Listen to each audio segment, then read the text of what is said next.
Yeah, well, welcome everyone. Thanks for coming. I've been really looking forward to this session for weeks, really. Been looking forward to the whole event for weeks, but in particular, very excited for this session. Just really pleased to be here with Katriona O'Sullivan to spend some time talking about her memoir, Poor.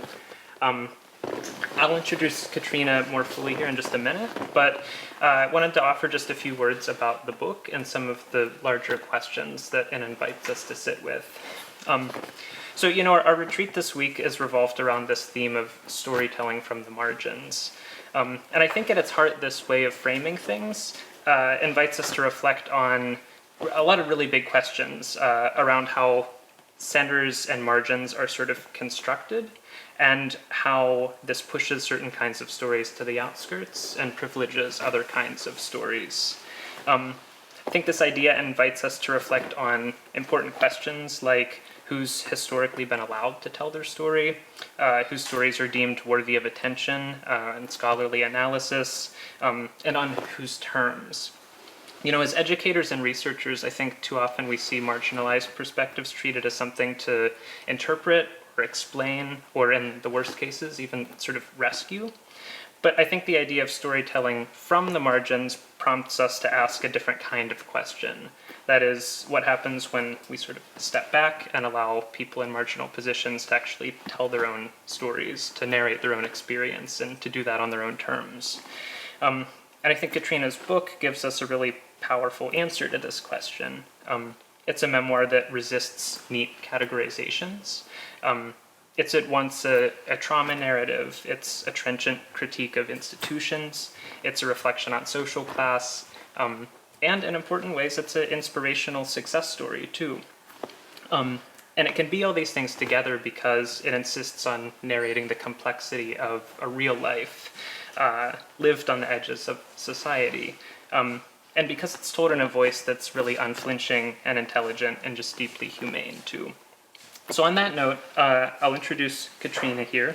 Dr. Katriona O'Sullivan is a professor in the Faculty of Science at Maynooth University, a psychologist and a memoirist. Her first book, Poor, debuted at #1 on the Irish nonfiction bestseller list. The book, a memoir of growing up in extreme poverty, describes the far-reaching impact of childhood poverty.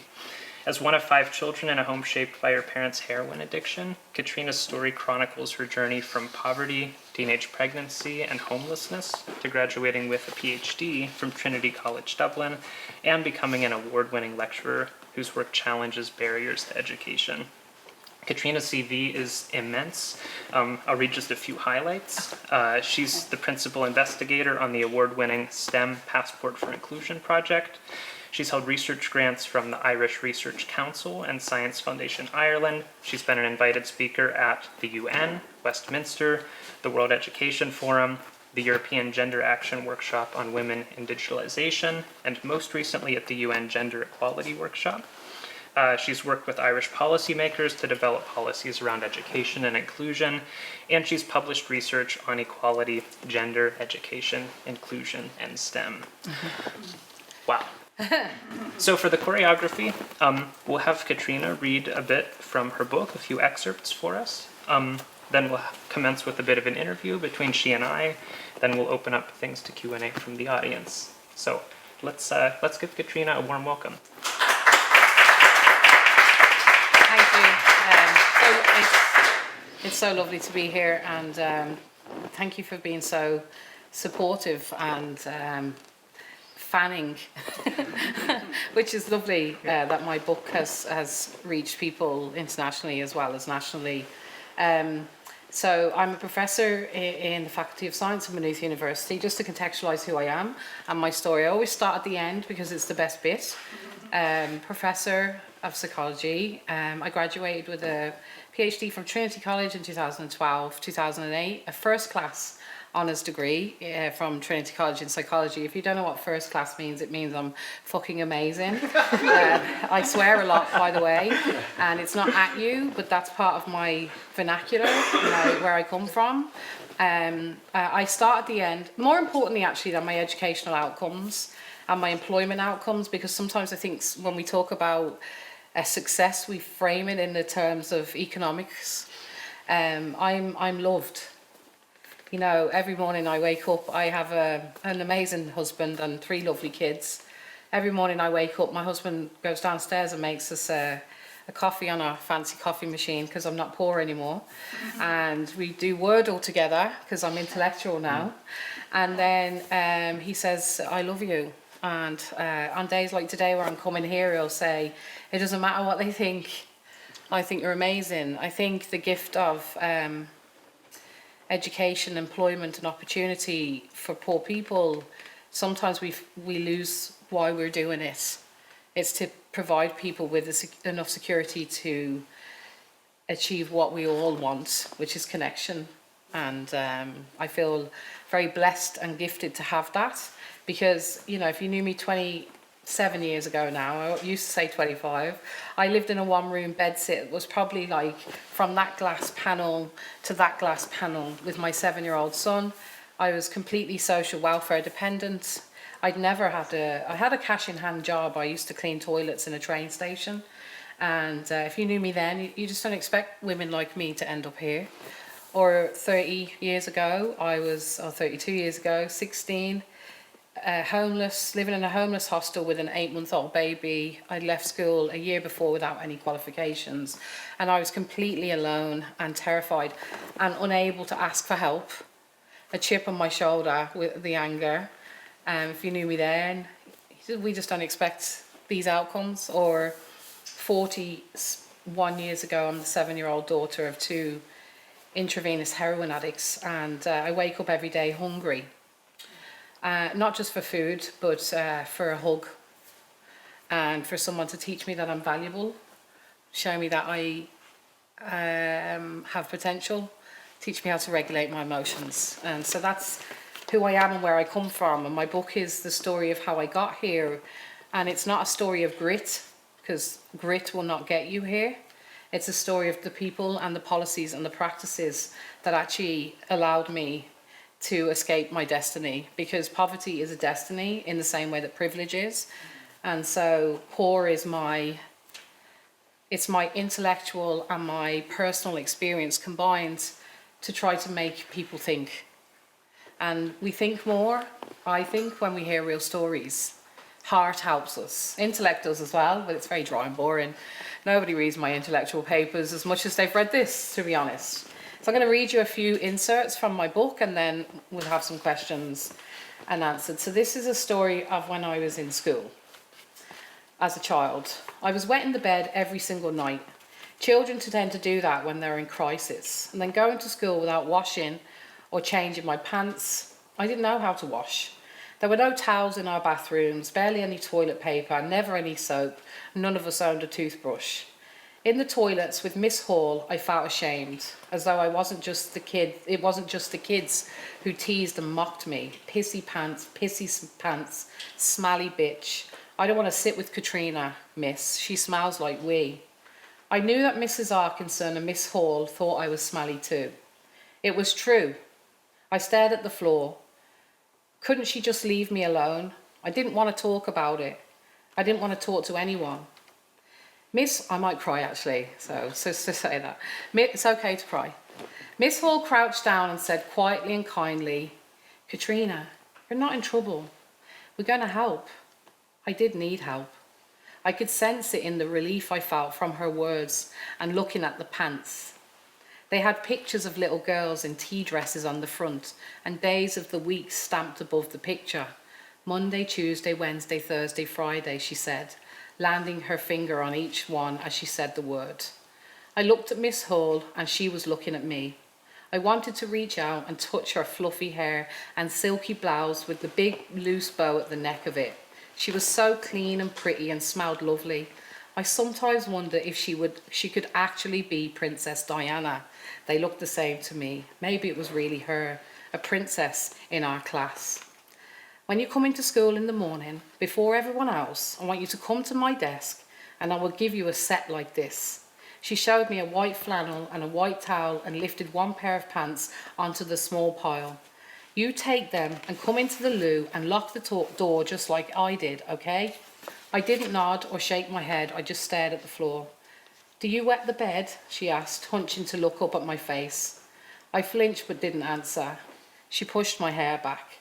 Head up now, she said. Nothing to be ashamed of, but let's learn to keep ourselves fresh and clean. There were 3 little sinks and she chose the last one, explained how to run the water warm and showed me how to wash. Start on our legs, she said after I took off my yellow stained pants. She threw them into the bin straight away. Get the flannel, wet in the warm water, then we twist this so it won't drip, and now we rub our legs like this. She showed me how, up and down and from my knees. The way she kept saying we felt nice. I was never part of a we. Head up, Katrina, she reminded me. Nothing to worry about. We were learning how girls wash is all. She wiped across my groin and around my hips and bum. She showed me again, up and down, wash, wash, wash, around and under, and asked me to show her how to do it myself. I did, repeating the words as she said them. Then dry like this, she said, patting my skin and giving me the towel to repeat the action myself. Now pop on your Monday pants, she said, handing them to me. She repeated my new routine. I was to come in every day and use the girls' loos to wash like she showed me, and put on my new pants. She would keep the pants in school, and every morning she would give me the bundle of flannel and towel and a pair of pants. My used pants went back into the little bag. There was a small stand in front of the cubicles, and she showed me where to leave the bag when I was finished. I never thought about what happened to it after I left my clean pants on, but of course it was making its way to Mrs. Arkinson's washing machine and back into school for the following week. I stood there in clean pants with clean legs. Now, she said, what a great girl. I felt as though I was standing in a beam of sunlight. She would never know what she did for me. How in that small bundle of towel, flannel and pants, Miss Hall gave me power. In that small bathroom every morning before the girls came in, I was in control of one thing. That's first story. This is me now as a chavvy single mother on my journey into recovery, looking for something, knowing that there was more. I'd started therapy, I'd asked for help, and I was in Dublin. Trinity College was a landmark. I hadn't seen my friend Karen in ages. When I saw her crossing O'Connell Bridge, I stopped her to say hi. She wasn't surprised to see me, and of course she stopped to chat. Everyone knows everyone in town. We stood on the median together. What are you up to? I said to her. I'm in Trinity College, she said. I'm studying law. My heart started to pound in my chest. No way, Karen, I said. Karen was a townie through and through, brought up in abject poverty in the city centre like me, and a single mother like me. Her dad was Joe Dowling, the wonderful man who ran the little centre in North Strand, where I used to call in all the time for support. What are you doing? She asked. I'm working in the canteen, I said, waving the question away with my hand to get back to the reason my adrenaline was spiking. What do you mean you're in Trinity College? She took a minute to light a cigarette and put her bags down between her legs. Yeah, she said, I'm studying law. Law, like law. I was baffled. In Trinity College, like. I pointed at it, the grey walls and buildings in view from where we stood. She nodded, took a drag. Yep. I felt something stir. Was it jealousy? I did the access program there, she said. It's for girls like us, Katrina. You go in and learn how to go to college. At the end, you can pick your course for a degree. For real? I said. Here, Karen, they'd never let me in the door of that place. I tried to joke, but I could barely hear myself over the pounding of my heart. A beam of sunlight had lit the street. How did you get on in it? How did you get onto it? I said. I put my purse back in my pocket. Pennies could wait. Trinity College was a landmark, somewhere lads I knew went to rob bikes. I never looked at it when I passed it, never thought about what was going on in there. I didn't care about its history or what it stood for. There was nothing for me in there. So my dreams were limited. I didn't have anyone talking about college or university around me. Nobody even mentioned it. In school, the teachers hoped kids like me would make it to do the GCSEs and go on to do a trade. In poor areas like ours, kids were encouraged to do hairdressing, childcare and catering, not history, politics or maths. Years later, I would argue against the corralling of poor kids into trades and low-level careers and be shocked to my core at the widespread belief amongst educators that those born into poverty lack the brains for third-level education.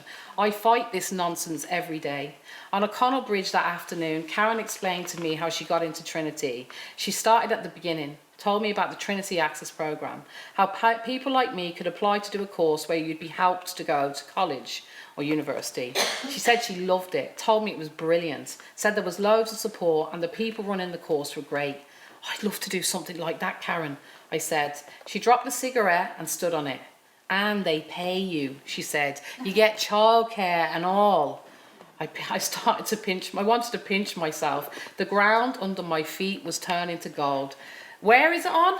I'd love to see a video of myself marching over to Westland Road that day. I could not move fast enough. I was a woman on a mission. For the first time in my life, I knew where I was going. I was going to Trinity. There was a security guard on the door to the building around the back of the campus across from the DART station. I asked him to show me where to find the Trinity Access Programme, and he pointed me to the door with a glass window. I knocked and looked in the window, and the lady in there glanced up and waved at me like she knew who I was. Hi, she said, and beckoned me to come in. She had a small, stern face under a mass of brown curls. I pushed open. Hiya, I said, my name's Katriona O'Sullivan, and I want to go to college. I know Karen Dowling, and I just met her, and she told me she goes here. How am I going to go here? I want to go here. She smiled widely. Whoa, she said. Introduced herself as Irina. Would you like to sit down? I shoved myself on the seat. Come on, let me in. It's just, I said, Karen Dowling is a single mother. I'm a single mother as well, and I want to go here. So when she told me, look, how can I go here? I want to go here. I felt I couldn't speak fast enough. You want to go to the Access Programme? Here, she said. Why? Why? How could I ever explain? How could I speak on my life in a way that would even touch on the depth of why I wanted out of it? Where I lived, my lot was considered a good one. I had my payment every week. I had my rent paid. I had my little job, the few bob on the side. I'd find a nice fella soon, right? I'd eventually get a council flat next door to a friendly face. What was wrong with that? Nothing. It just wasn't what I wanted. Not for me and not for my son. It wasn't enough for me. I let the air out of my lungs that I'd been holding in since I'd met Karen. I looked around the room. Irina stayed quiet. She gave me a nod. I want to know everything, I said. And this is the last one. This is all after I'd done it all. The Trinity Access Programme played a huge part in my journey. It changed my life. It held out a hand when I was trying to climb out of the trenches. I'm hugely grateful to the programme, and for many years, because I was so grateful, I championed the programme blindly. I used to give talks to potential funders, telling them my story. I dressed the part, flowery knee-length dresses from Oasis, tights, kitten-heeled shoes, clothes I didn't like, to show how much I'd changed. I played someone who had escaped the working classes. I didn't see the problem for a while. Being asked to represent the college was like a pat on the head or a gold star. But being educated has given me the ability to think. And with it came the opportunity to critically consider society in a different way. I asked myself, what was it that these access programs offer? What do they do? And when I did that, I saw things with new eyes. When I was studying the programme, I was a popular student. The staff liked me. I was enthusiastic and I did well. And because of that, I was supported and encouraged. I was given information about grants and bursaries and helped to get them. I got a scholarship to Trinity, childcare support. I was their good news story. My opinion changed when I started to work as part of the Trinity Access Programme team. I began to understand that a charitable mindset shaped and directed the programme. I began to see that the system that worked for me because I was good was failing others who were not good. I realised that the students who were celebrated were the people who got good grades, who towed the line and played the part like I had. They were grateful to be in Trinity, worked their arses off to keep up with their studies, and were always keen to demonstrate that they were making the most of the opportunity. They allowed themselves to be paraded like show ponies at fundraising events. While these students did well, the other ones, The other ones who struggled more and did less well, they weren't invited to events. And at staff meetings, they were spoken of in hushed tones. I figured out that only certain types of people or a certain type of poor person is welcome at Trinity. And that is the one who never tries to rise above the programme and remains eternally grateful for the charity it offers. Once I started to see those things, I couldn't unsee them. Just to be clear, Trinity doesn't want me to work for them now. No, that's not true. Looking back, I realised that tucking the Access students across the road from the main campus was telling. It might not have been intentional, it might have been a practical option that seemed to work, but I couldn't help thinking there was something deep in that decision. Locating the poor students away from the main body of Trinity, it has a subconscious effect on the students themselves, unseen, unheard, unwanted. Access programs are a band-aid on a broken education system, often run by the middle classes and funded by the elite, neither of whom can fully understand what it's like to be discriminated against, either in education or in life. These programs ask applicants to prove their poverty, prove their inequality, prove their worthiness, prove their motivation, prove their potential, and it selects the ones it believes are worthy of the gift and an education. The more I thought about, the harder and harder my job got.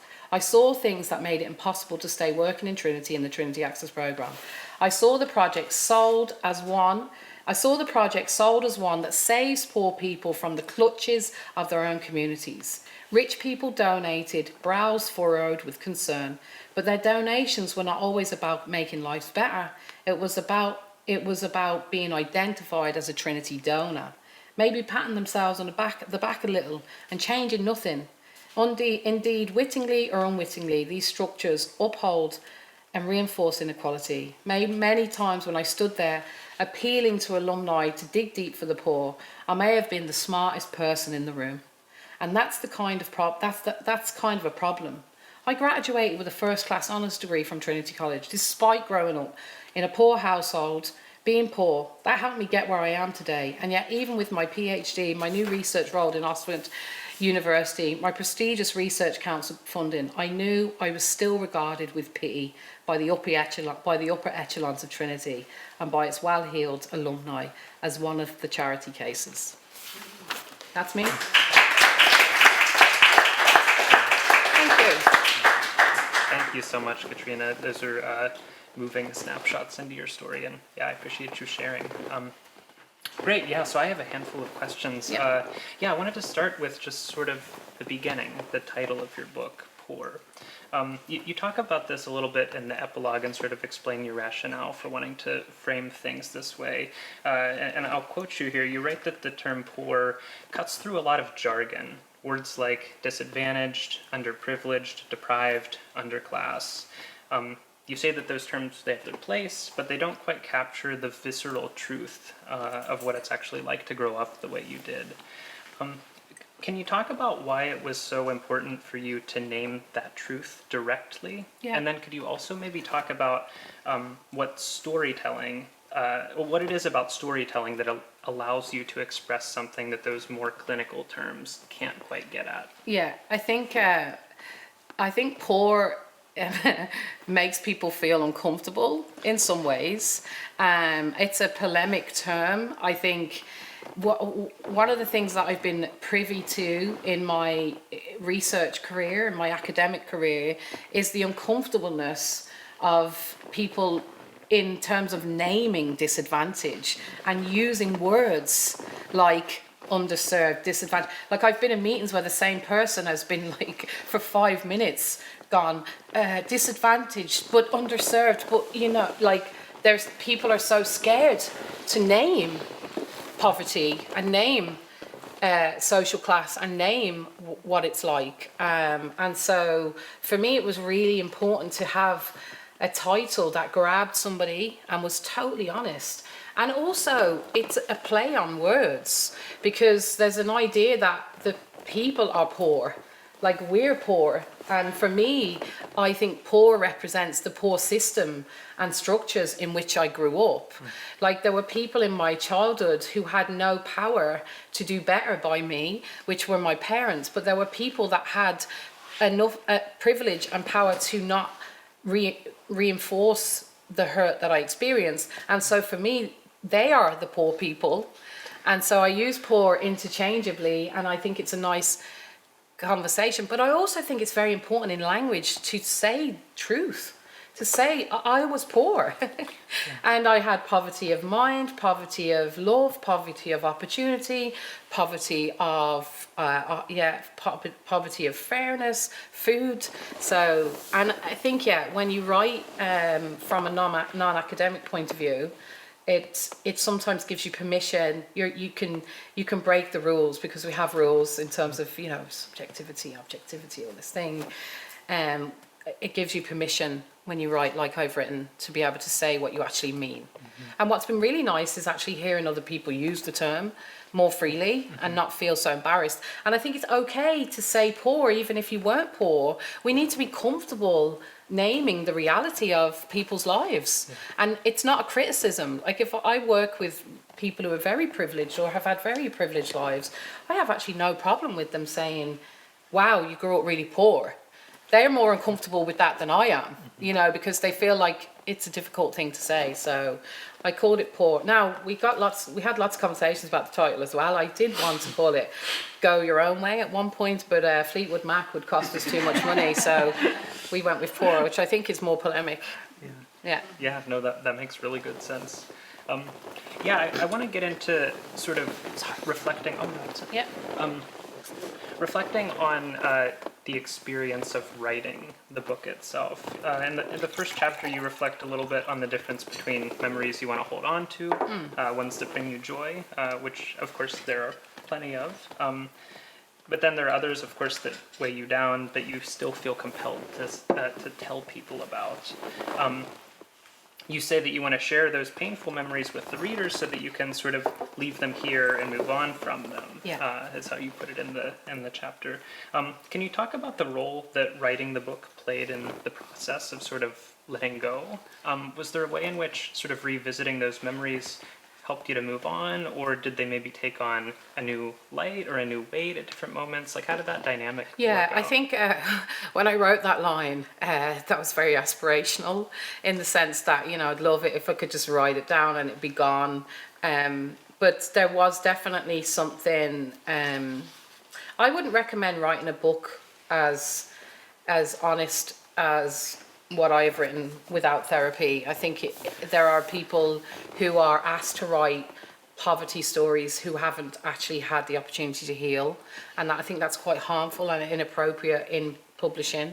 And I've seen the harm that's done on friends. I'm lucky that I have been in therapy for a long time, and also have had the privilege of actually moving out of poverty to the point where it isn't as visceral today. So but I think one of the really transformational parts of it was actually when you write about your life, your whole life, it's like you connect everything. So if I think we, I don't know about everybody else here, but there would be memories from childhood, and then there's memories from teenage years, and then but nobody really ever sits down and links their whole life together and thinks about that little girl and then how she turned into a teenager. So in my case, I had all this compassion for myself as a child. I could see how sad it was, the experiences I had as a child, and how hurtful. And then all of a sudden, I became this really judgmental adult who looked at my 13-year-old self, who became a delinquent. I had this real harsh, judgy voice about her when I was writing. And having an editor, I remember sitting with my editor, and she said, I'm actually not going to allow you to talk about yourself like that.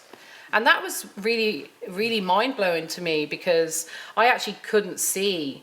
I think we live in the meritocracy. All of us live in this world where we're taught from the very young age that we are responsible for our outcomes, and hard work is the key to success. And that is the biggest lie that is taught to all people, as far as I'm concerned, because hard work is important, but I could never, there was no amount of work that I could have done to escape what I was experiencing or to do better.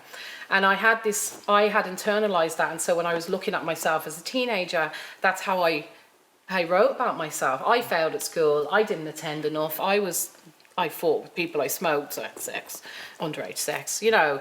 And so the writing of the book gave me a real ability to see the beautiful little child that I was, and how the hurt transformed into this lost young woman who then was just searching and so broken. And that was an amazing gift for me.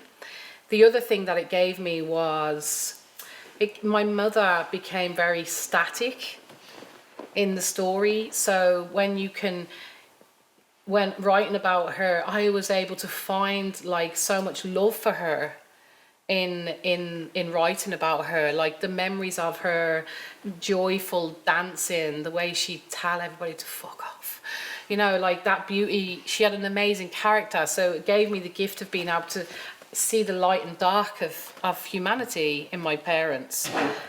So that was really wonderful. And the thing about writing a book is, the great thing about it, it's like when you write anything, like oftentimes we write it and it's really painful writing it, even if it's a shit article we're doing or something for work, and then you never read it again. So like I wrote this book, and then like obviously I talk about it now because it's become so popular, but like once it's down, it is kind of gone, which is fantastic. But it was a brilliant process, but also really painful as well. And like even in academic writing, like, you know, you get that moment where you have to push, you know, you're writing something good, but you know it can be brilliant, but you have to go emotionally to a deeper place. And it might not be the same when you're writing about academic stuff, but you still have to push yourself intellectually. With Poor, there were moments where I had to actually say, am I going to be honest?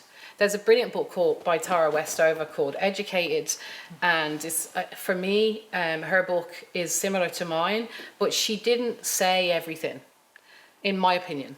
And I was like, if I'm going to write this, I'm going to make you feel the brutality of poverty. I wanted everybody who read it to feel how hurtful it is for a child to be neglected. And so I think that was the hardest part, was actually getting into the words and saying, this is how hard it is. Yeah. I don't know if that answers the question. No, I think it fully answers it. But I like myself more now. Yeah. After doing it. Good. And I have a lot more forgiveness for myself. Yeah. Katriona, throughout the book, you express deep frustration about those circumstances that you grew up in.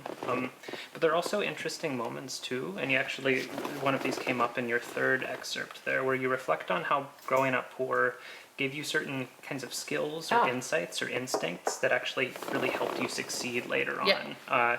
One moment that stood out to me is when you describe a research project that you were doing at Trinity, and how you had developed this childhood habit of sort of keeping tabs on your parents. And this sharpened your ability to sort of join dots, as how you put it, and think like a researcher. What did it mean to like recognize those kinds of unexpected strengths? Maybe you already knew them or thought about them that way before you wrote the book. Maybe some sort of emerged as you were writing. And how did that like shape your sense of belonging in spaces like academia, for instance, that are often dominated by people from more privileged backgrounds? So I don't feel like I belong in academia a lot of the time. Still, I don't know if anyone really feels like they belong. It's like when you do say it to people, secretly we all feel like we're going to get kicked out, I think, at some point or another. Unless you're, I don't know, one of my colleagues who's an arsehole.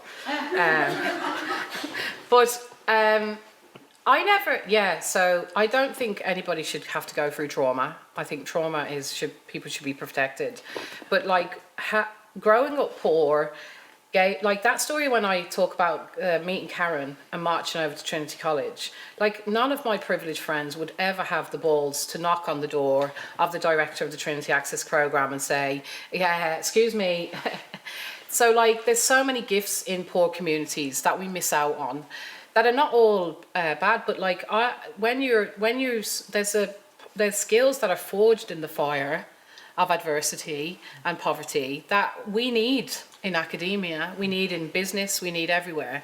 And so in my case, like my ability, like when, say for example now, my colleagues would tell you this, if we're in a staff meeting and something has to be said, Katrina's saying it, you know. Now sometimes I might say it a bit like aggressively. I have to learn still. The code is hard for me. It's tiring to have to hold myself to the middle class norm of being polite. Yeah, it's not that I'm not polite. I don't want to fight you, but I just want to be able to say the words how I would speak. And that can be quite tiring. But I also bring with me an honesty and an ability to advocate for myself and for truth and honesty that isn't always seen, because people who grow up in different environments are taught different rules. So like, I kind of take advantage of it as well because of the politeness that goes in academia. You can get away with a load of shit as well if you want to. The thing we were talking about there is the trauma.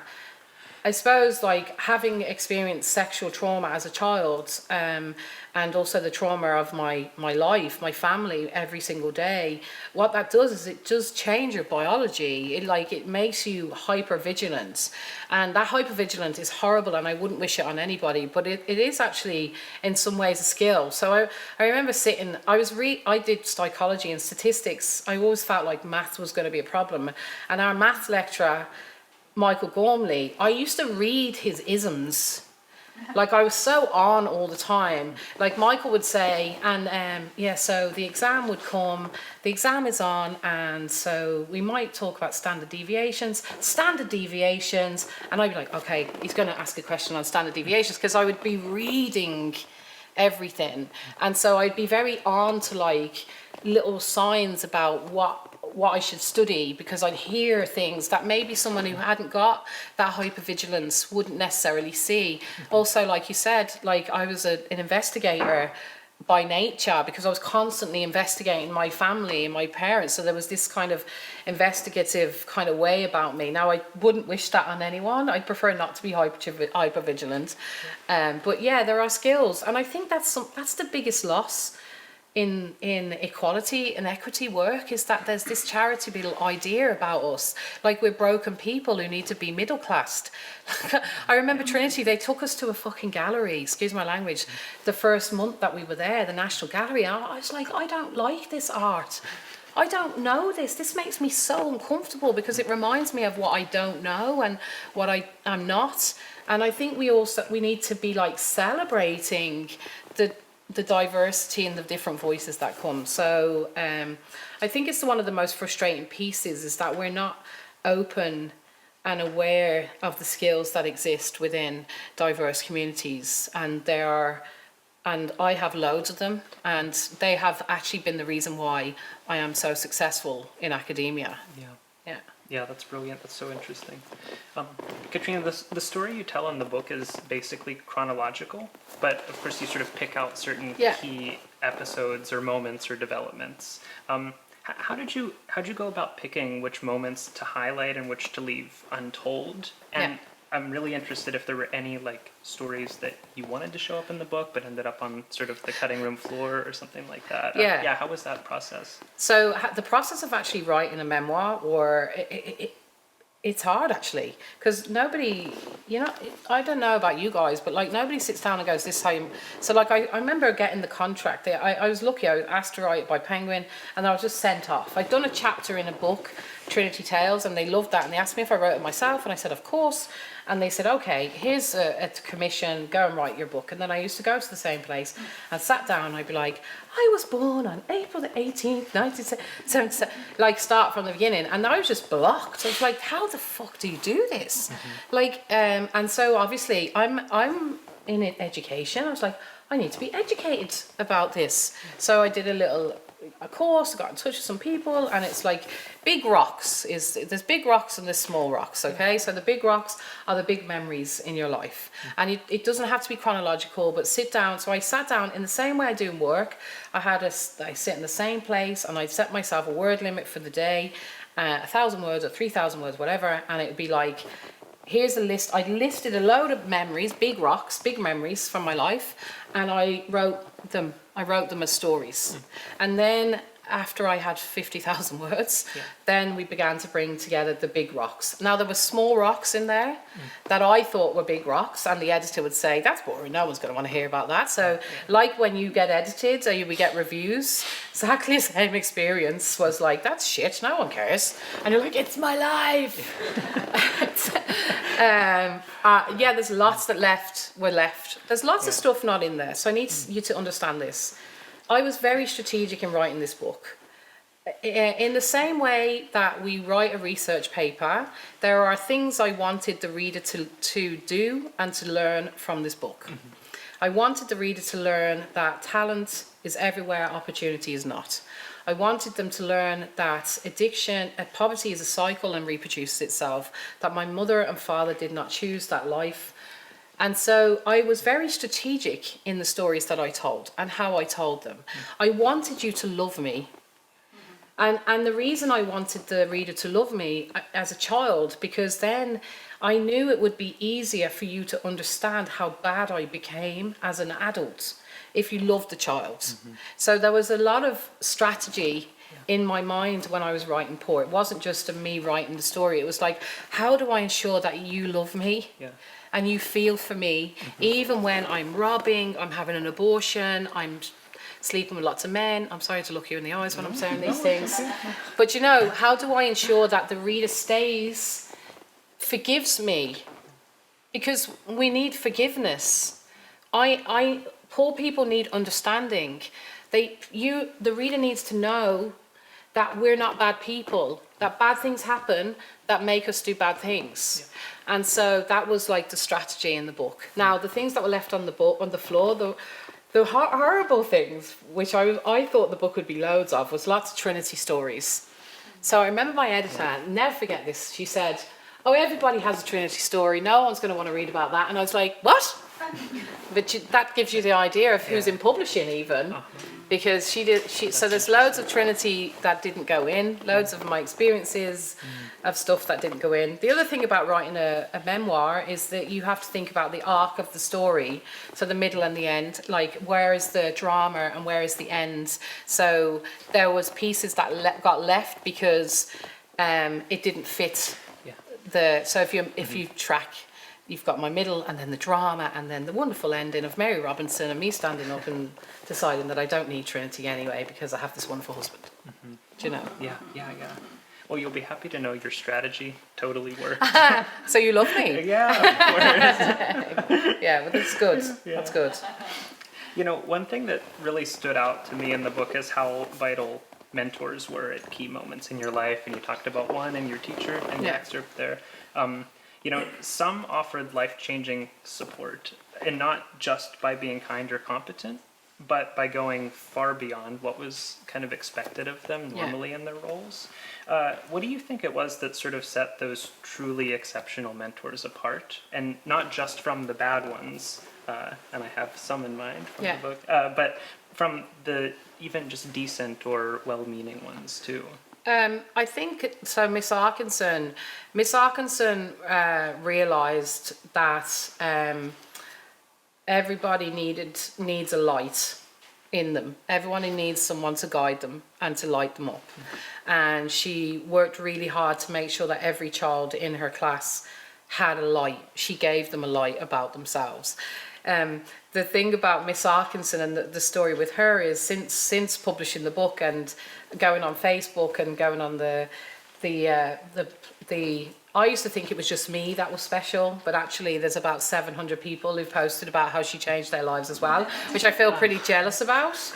But I suppose Mr. Pickering, he came to my home twice and challenged my dad.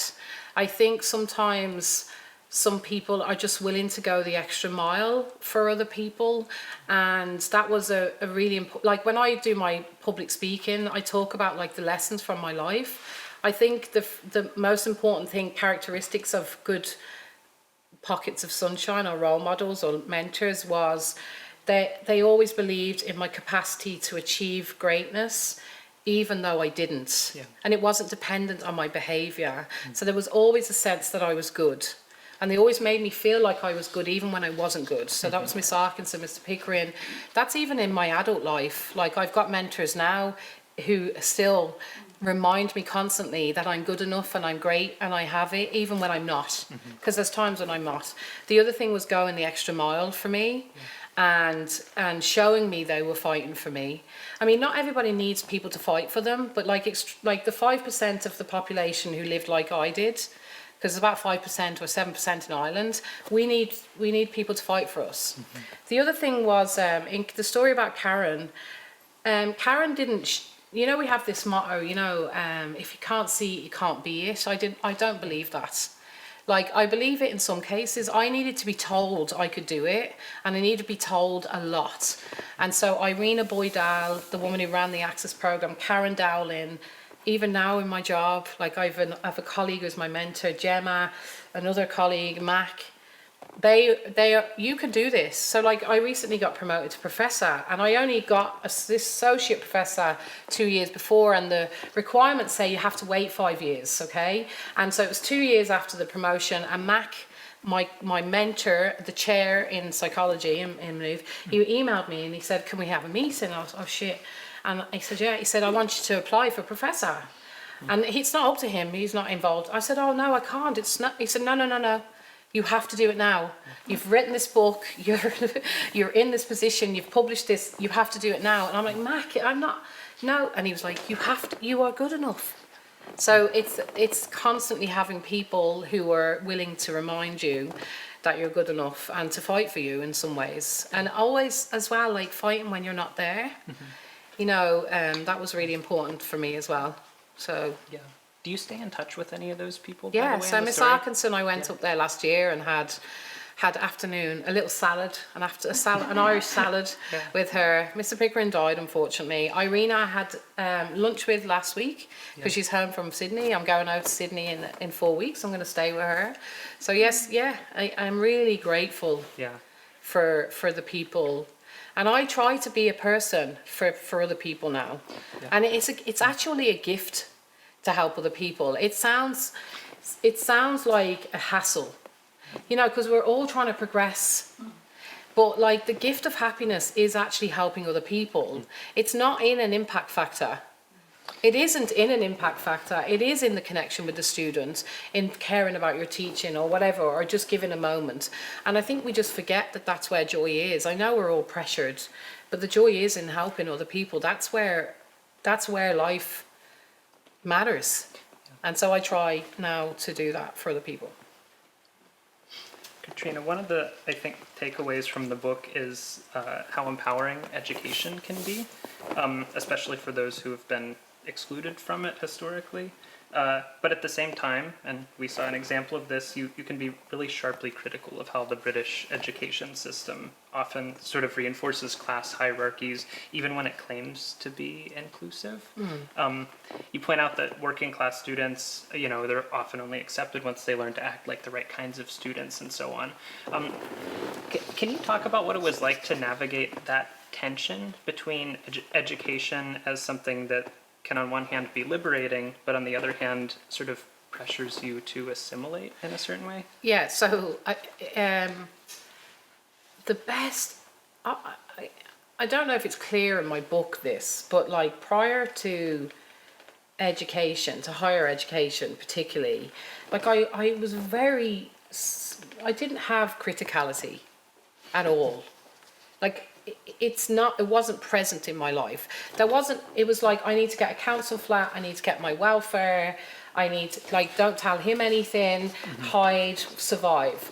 I didn't have, like, and then going to Trinity College, it was very difficult being different, but the thing that kept me there was the amazing experience of learning. Like, the growth intellectually of being able to see the world differently, and what an honor that is to have that. And it was so powerful. Like, it was like the elixir. I used to go in and read things and be like, oh my God, this person read this and did this years ago. And, you know, the mushrooming or the synapses firing and learning is such a gift, and it's such an honor to have it. And so originally, at first, when I was, you know, going through my level 8 or whatever, like, honestly, the gratitude for that gift was all I really had. I didn't have a knowledge of the full system of education prior to that. So I just thought, oh my God, Trinity College, thank you so much for letting me do this. And my life feels so much better, and I feel good, and I feel so grown. And then I start reading about education and the history of education and the history of inequality. I remember reading, I don't know if you know Bordeaux, but like, I remember reading this article, and it's like nearly 100 years old, and it was talking about cultural capital, and I was like, they've known this for 100 years, and still my brother is in prison, and education is still unequal. So like the gift of education, the joy of it, allowed me to actually see it differently. And so like what Trinity gave me was the ability to actually look at them and say, you're wrong. This is wrong. You're upholding this system. So that was joyful, but also hurtful at the same time. And like I write about in my book, all of the trauma of my childhood. The worst experience of my life was waking up in Trinity and realizing I could have been saved. Realizing that I could have been saved and I wasn't. And it's personal to me. Like my mum died at 60, my dad was 55, and my sister's kids are in care. She's an addict. She lives an hour away from here. My brother's been in prison his whole life. It isn't like abstract theoretical stuff. It's like actual real lives get affected when we don't do more and we don't use our privilege more. And so when I went, realizing that we've known for years how to solve inequality, we don't do it, we accrue all the benefits for ourselves and our own kids and keep the meritocracy going, all of that like really made me angry and hurt me a lot. And also made me feel a bit ashamed about actually having been grateful for it and been part of the, and I am still part of it because I'm in higher education, so I have to align with that. Yeah. I read Paulo Freire. I love Freire. If you've never read him, he talks about you have to be in the system to change the system and to be consciously aware all the time of what you're doing. So anyway, look, I don't know if I've answered your question. It's been tough. Yeah. And it's actually tough because I actually sometimes with my colleagues feel really angry at some of the things I hear and see. And also feel responsible that I have to try and help more because I am someone who has come from that life. Yeah. So I have a voice. Mm-hmm. So it can be hard. Yeah. It can be hard. Yeah, it sounds like you're still sort of navigating that tension. I am. Every day. Every month I think I'm leaving higher education. And then I think, the money's really good. And you can just do nothing if you want to. Not that we ever do nothing, but like someone's doing nothing. Yeah. Yeah. It's a hard place to be and to be in. Yeah, no doubt. I want to ask a bit about the audience of your book, or the audiences, I guess. One of the things that struck me while reading it is that you clearly sort of speak to lots of audiences at once, or different audiences at different times. Sometimes it feels like you're writing to like me, the reader. Yeah. Other times you're writing sort of to your parents. Yeah. You're writing to your brother Matthew, even very explicitly in the letter of his that you share. Yeah. Sometimes you're clearly taking aim at sort of people in power or an education system, things like that.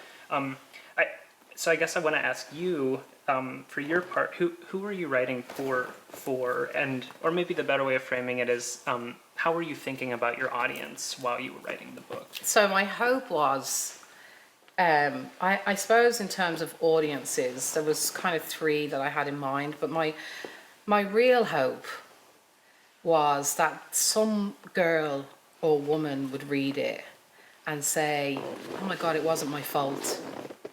I didn't fail. It wasn't me. That was a really important thing for me, that like women particularly would feel seen and less responsible for the things that they didn't achieve.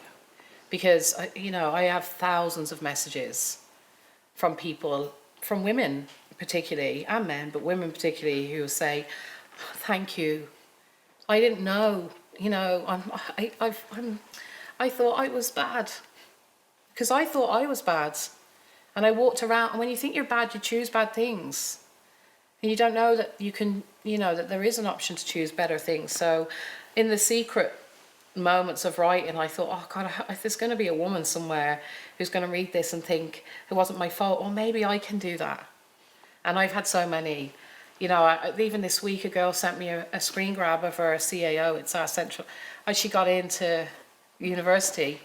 She said, you inspired me to try. And I'm like, oh, Jesus, that's amazing. Yeah. And then on the other side, the angry side, or the side of me that like sees people who can do more who don't, I wanted to challenge them. I wanted to challenge people to think differently about failures, people who fail, about poor people, about our potential. I wanted to highlight the things that got me through as well, because you know, if it was today, so I marched over to Trinity College in 2001 it was. And back then, the policies and practices and people that were in place were able to support me to get to where I am today. But if I marched over today, first of all, I wouldn't get in because there's no office. Now you have to fill in a form online that you don't get to see anybody. And seeing people is important. It's important to be able to, when you're scared. There's no childcare anymore. There's no grants. It's not free anymore. So like it was a call to action to say, I'm not a charity case. I'm an amazing academic. I published in Nature. I'm the dog's bollocks. And if you invest in this, you will get this. You can potentially get this. It's not charity. We shouldn't cut services. We should reinstate services because excellence lives in all communities and opportunity doesn't. So I was hopeful that policymakers would see it and read it and go, or their aides would, and then tell them, well, we should do something with this person. And then again, the final thing was, I just wanted to thank people. You know, the teachers particularly, or the educators, or the community workers. I wanted them to read it. And I do talks all the time for them. I always say, if you need an outcome, because sometimes they never see it. Mr. Pickering never saw what he did. He died. He never knew that what he did for me actually got me into Trinity College. Like, he instilled this love of books in me and told me I was brilliant at English. And in my interview for Trinity, when I was failing, they asked me, are you good at books? And I was like, it was like he was standing behind me. I was like, well, actually, did you know that Shylock was the victim in The Merchant of Venice? Because he taught me all these things.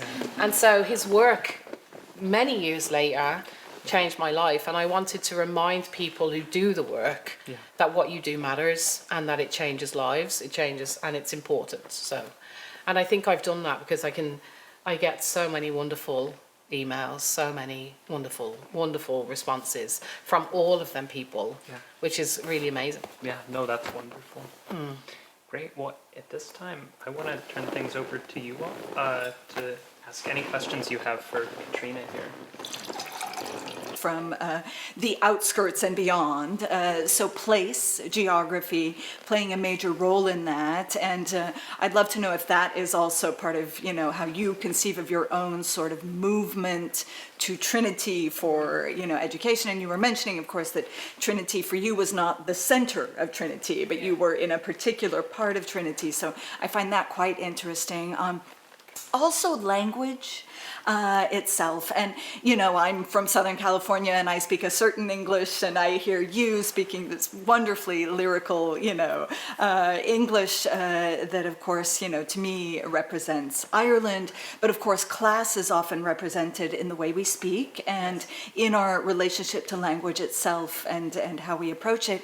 And I'd love if you could speak a bit to one of the phenomena that someone like Annie Ernaux and others who represent what we call the transfuge de classe in French, you know, really a migrant who has left a certain class behind in many senses in order to make it in Paris with a Parisian accent and in the Parisian educational system. And so, you know, such interesting dynamics there, almost like the dynamics I study, which are those of real immigrants and migrants to France, for instance, from the larger Francophone world, and needing to learn a new language, which might be French and not a native, you know, tongue. But has it at all been to you, so I'm thinking place, but also language, has it been a needing to master, to, you know, approach English in a certain way as a language of education, and then a language, of course, of writing, and then professional career? So. Yeah, really good question. I really love that question, especially around place. I think it's funny because where Trinity College is, like I lived like 15 minutes away in the most disadvantaged areas, in one of them in Dublin, and then Trinity is like the most affluent. And the walk across, you know, you would walk across through the poverty into the affluence. And it's interesting around place. I see in Ireland particularly, because we have so much rural, so many people living in rural Ireland, there is class issues that go with actually being working class or underclass or poor and rural. And oftentimes people talk to me about that as well. But they also talk to me about going to Trinity. Let's use Trinity as the example. We've only got 7. We've more than 7, but we have 7 old universities here now, and Trinity is like the most privileged, as well as UCD. But people who come from the country, which is outside of Dublin, and their experience, because I'll talk about my experience as an interloper in terms of class, and they'll go, well, I felt like that way as well because I had a Bogger accent and I wasn't part of it. So location is a really important thing, and because I was born in England and I have an English accent as well as an Irish twang, anyone who's Irish will hear English, anyone who's not Irish will hear Irish, which is so weird. Yes. But there's that space as well, because people can't class me in the same way that you'd class someone from inner city Dublin because of the accent. Mm-hmm. So there's also loads of complexities around being able to class someone, and we do that a lot here. Is trying to check where people are from. Like in Trinity, they'd ask you what school you went to, you know, and then they'd know, you know, where area you're from in Dublin. The class thing around language, I think that's so important. Like for me, the gift that my father gave me great hair. He gave me a propensity towards addiction, which I'd give back, but he gave me the gift of books. So I read, he taught me to read, and so language, expression and language I always had. So when people talk to me about like what makes me different, I hate that. I'm like, everyone's talented from where I come from. But if I had to differentiate me to some of the other kids that grew up like me, it was books, it was reading. And so I had language, but I also was taught to speak in a way that was different to people in Trinity. And also, even now, when I write academically, it's so hard to write academically when I want to write with my working class voice, which is different.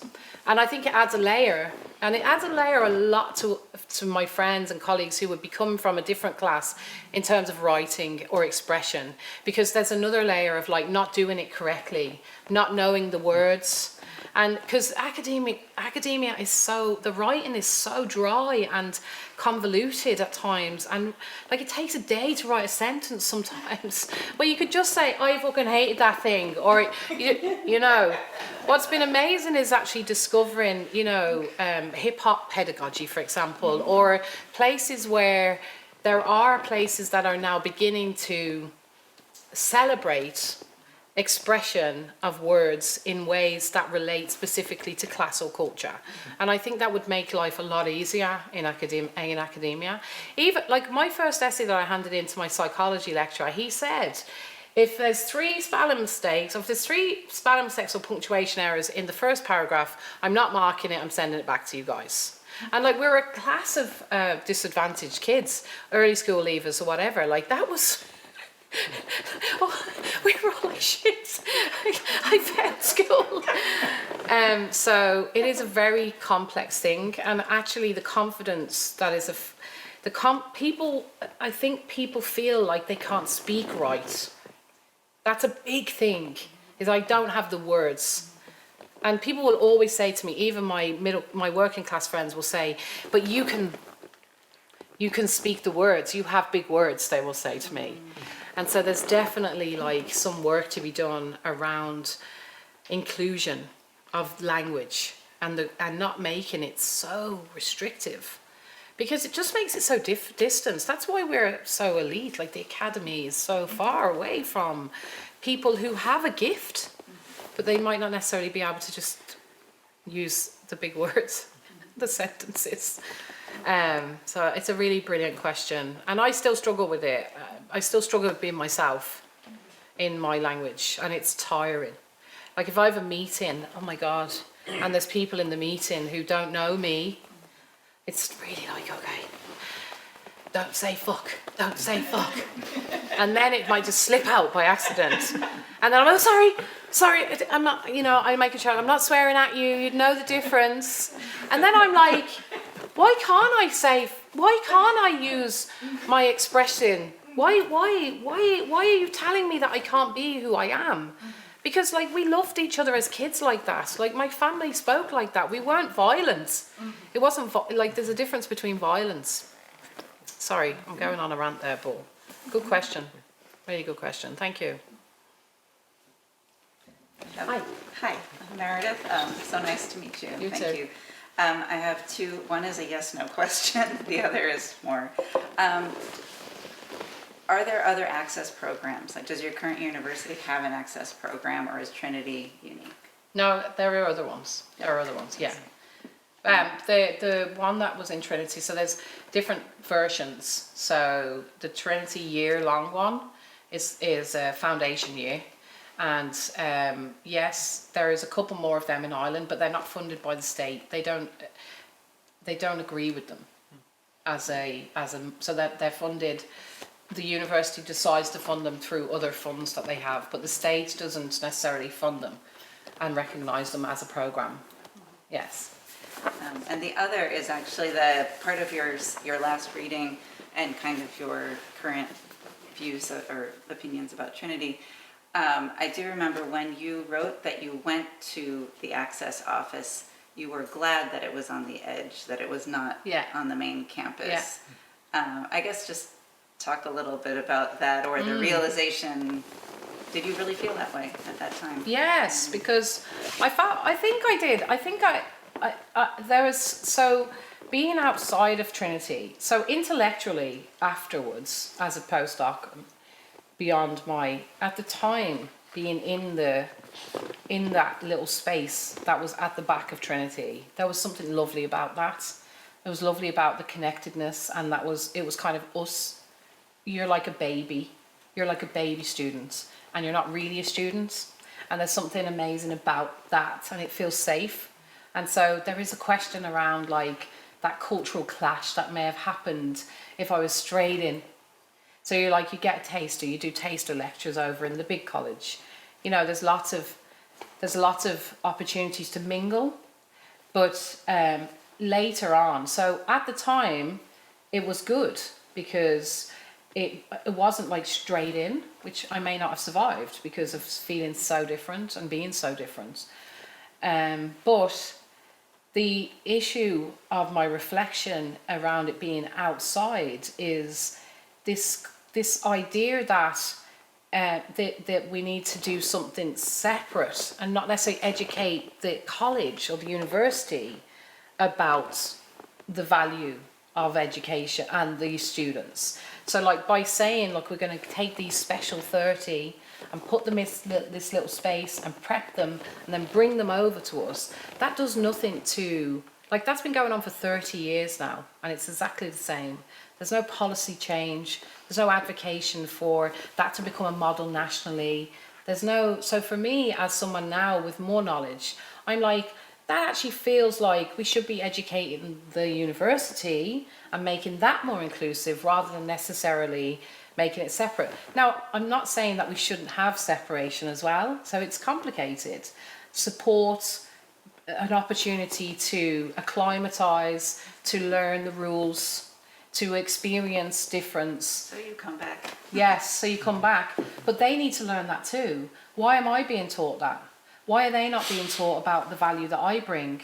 You know, why do I have to explain why I sold sausage rolls to one of my students? Like one of the students that I was in class with the year before, I'd been her canteen lady. Why do I have to explain to her that I have a brain just because I work in a canteen? Why are the students not being taught that in the first place? There's some space for educating the privileged and the majority about inequity as well, rather than preparing us for them. Prepare them for us as well and make sure they understand it. And they should understand it because they have the criticality, and it's the application of that criticality that I'm quite annoyed over and questioning of. But I still think there is a space for separate spaces.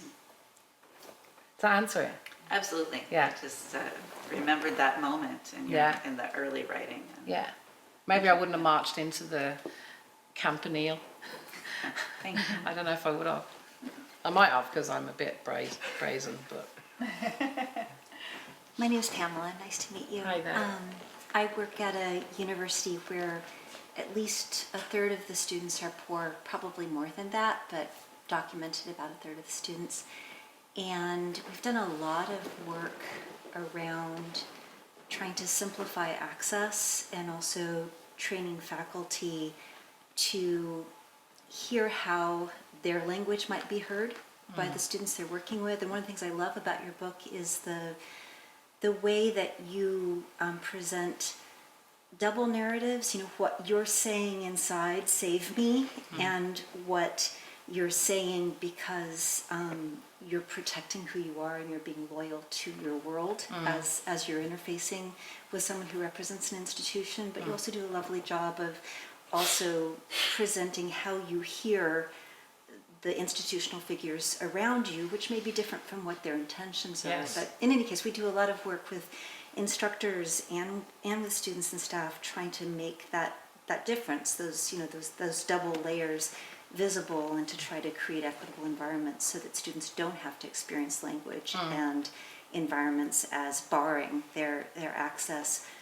One of the biggest challenges that we keep working at, and that is very hard, in addition to the how do you scale the small program, right, which is the big higher ed problem, but one of the big challenges is finding the right language to reach out to students who opt out from the very beginning. They enroll, but they really disappear from any ability to communicate with them within the first week or the second week, and you lay out so many of the reasons why they're disappearing. Yeah.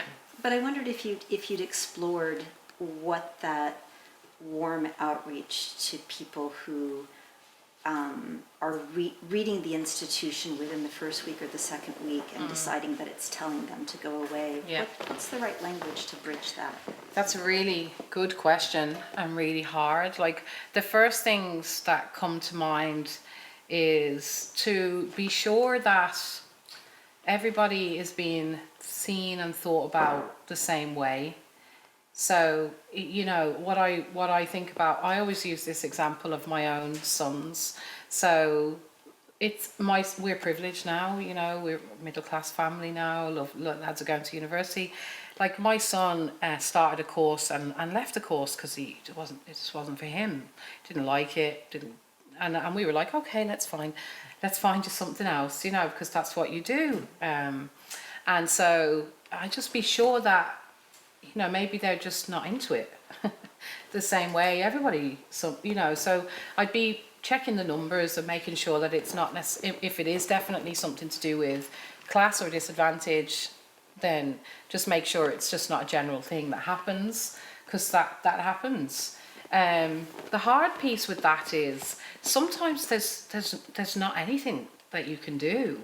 I mean, like, there are times when I would have gone to a place and just thought, this is absolutely not for me, and there would be nothing that the place could do, because at the time I just wasn't ready for that opportunity. And the fact that you're asking the question suggests to me that the place is welcoming and it is warm. I mean, the pre-entry stuff is really important. So I think for mature students or students that have been out of school or out of education, who are not necessarily coming directly from school, or that we found that having like a pre-entry relationship with them, where it's not everybody together, is a really important thing. So we host like a weekend in the institution in our institution for students that are, we call them access students. So that would be our mature students, students with disabilities, students from working class communities or social class, and we have like a weekend for them so that they bring together, and there's like activities, there's team building, so they can make a friend, they can meet a student who's been ahead of them. So sometimes that can be quite nice. I think the overwhelming first day when everybody's there might be something to consider as being a problem. So maybe that outreach piece beforehand getting them, because oftentimes I find, and research shows, if we can get a student branded with the university, with a hoodie or a visit or whatever, it actually increases their likelihood to go and stay. So that might be something else to think about. But also, I also like think that philosophically, like saying no to something is okay as well, even though, because we're so measured in higher education in terms of completion and attendance, and sometimes it kind of can make us worry about things that are just part of a life course for people. And that's an institutional issue, is that we need to accept that people will fail, and they'll fail more, and they'll disengage more, and we need to be okay with that as institutions, and we're not okay with that. And so that can be problematic, I think, as well. But the pre-entry stuff might be helpful.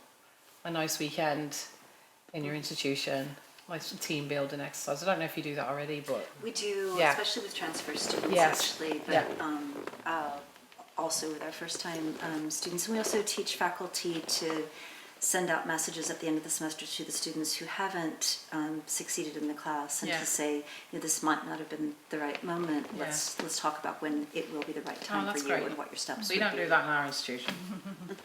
We blame the student.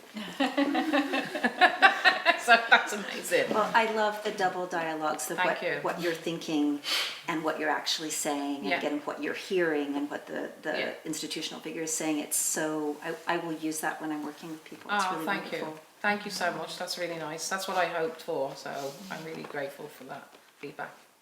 You had a question, did you? Yeah, I have, I guess, two questions. One is, if you have any, and this is not your experience, but if you have any thoughts about the differences between the way class works and is read in the United States versus in Ireland. Some differences came to mind, but I don't know if they're true or not. And so if you have any reflections on that, I'd be interested. And then I guess also it kind of relates to what you said about blaming the student, and that's kind of like blame and shame has been a theme of what you've been saying so far. And I have not read the whole book yet, so I look forward to doing that. But the two narratives that seem really pernicious to me, at least in the United, I mean, there are many, but in the U.S., one is taking the success story and then saying, like, applying a kind of bootstraps narrative to it. Well, you did it, so why can't everybody else, or why didn't everybody else? And then I guess the other, and I don't know how you alluded to it, but I feel like this has become really powerful in the U.S., is a kind of biological determinism that has come back, like roaring back into public discourse, that everything is hereditary, whether it's, intelligence, mental illness, poverty. We want obesity. We want to blame genes for everything, and that's another way of kind of taking society out of the equation. So I don't know. Those are just not really coherent questions. No, that but was really thoughts. coherent. It was really. So it's funny because I'd hate to be poor in the US because of the social welfare system and the healthcare system. So for me, the difference is the level of the state and country support for people who are. But like, poverty affects most people the same way. When you grow up poor, even if you're in a developing country, some of the there hasn't been many critical comments from my book, which has been amazing. But the idea of I talk about poor and rich poor. So when I do my talks, I talk about when people are poor, they lack resources, love, care, opportunity, and the ability to regulate themselves. And what happens when you grow up poor is you're at risk of all the things you actually just talked about that we say are biological, that are being said as biological. So when you grow up poor, you're more likely to be sexually abused, 10 times more likely to be sexually abused or have sexual trauma, to be addicted, to be obese.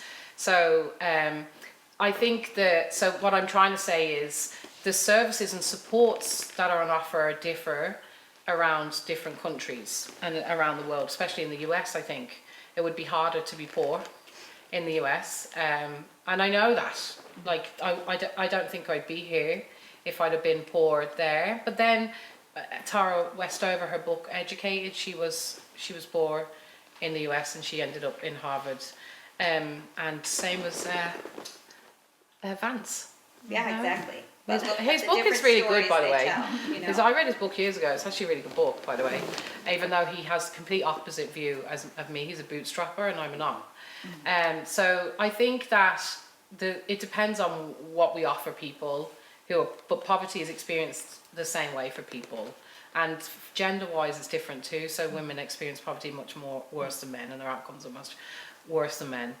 And so there's a similarity across all poor people, but it's what happens within the different systems and supports that will probably predict outcomes, access to healthcare, access. But even here in Ireland, like, we have a social welfare system and a free healthcare system, and it's still poor people will die quicker and earlier than anybody else. In terms of I love the biological art. I love when people try that with me. I love explaining statistics and epigenetics to them and saying, like, we can't even map the fucking, we can't even map ourselves. Like, you know, this idea that we know biologically that the science is even that far progressed. I just get into a scientific argument with people when they do that. But it is scary. I always, this is what I say, because I am obviously very argumentative at times. I'll say there was a really famous person in history who had that view. Do you know who it was? And they go like this, I say it was Hitler. And then people get really uncomfortable. But it's true at the end of the day. So, like, and it would be in some way easier if we could just explain everything by biology. But, like, at the end of the day, you know, if it was biological, then my brother wouldn't be in prison, and my sister wouldn't be addicted, and my mum wouldn't be dead, and I wouldn't be, you know, if it's biological. So I have conversations like that. It's not very often, because people with them views sometimes, the scary part now, I think, is that them views have always existed, and there is research happening in them areas, but people are more likely to voice them now.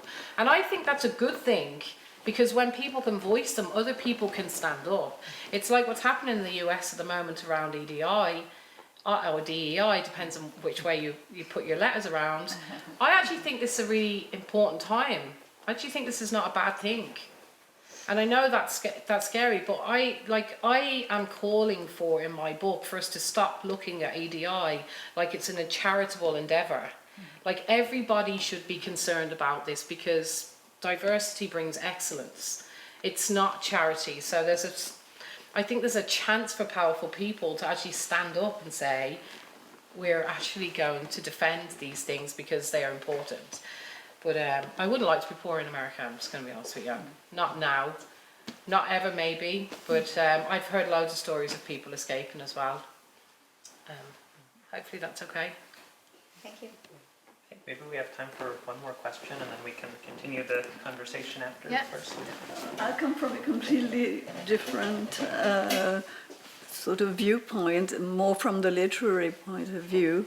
I was wondering whether you knew or realized what a talent you have for dialogue, for example, or for creating those scenes that you're taking from your own life, but creating them in such an extraordinarily moving and powerful way that they immediately speak to the reader. It's such a difficult thing to do, like that scene with the teacher, which brought tears to your eyes and to mine too.